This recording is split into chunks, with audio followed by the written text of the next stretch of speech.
Sometimes God uses the most unlikely people to fulfill His purposes. Take Paul, for example. He is one of the heroes of our faith, but didn't start out that way. Paul was originally called Saul, and he was a very, very bad man. He had it in for believers in Jesus and would have them put in prison, tortured, and even put to death. He did everything in his power to prevent the message of the gospel of Jesus being spread throughout the world. One day, Saul experienced a life-defining moment. This was to change the course of his life from bringing destruction to bringing life.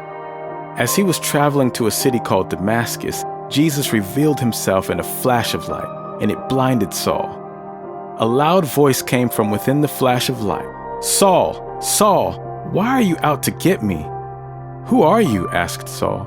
"I am Jesus, the one you are persecuting. Now get up and go into the city. You will be told what to do." So Saul, blind as he was, did as he was told to do. The Lord arranged for a man named Anais to find Saul and speak the word of the Lord over him. As instructed, Anais found Saul and said, "Jesus has sent me to you so that you can be filled with the Holy Spirit, empowered to fulfill all God has for you." As soon as these words left Ananias' mouth, Saul could see again. He spent a few days in Damascus and then got straight to work, spreading the gospel of Jesus. Saul was a transformed man, and his name was later changed to Paul.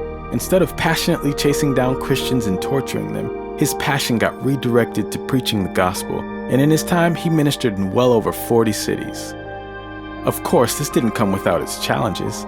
He spent over 5 years in prison, having been arrested for sharing the gospel. Paul was also beaten and flogged many times and was even caught up in several shipwrecks. But all of these challenges did not detract him from continuing to spread the gospel. Incredibly, Paul wrote half of the New Testament, which shows how passionate he was about Jesus and that nothing would stop him.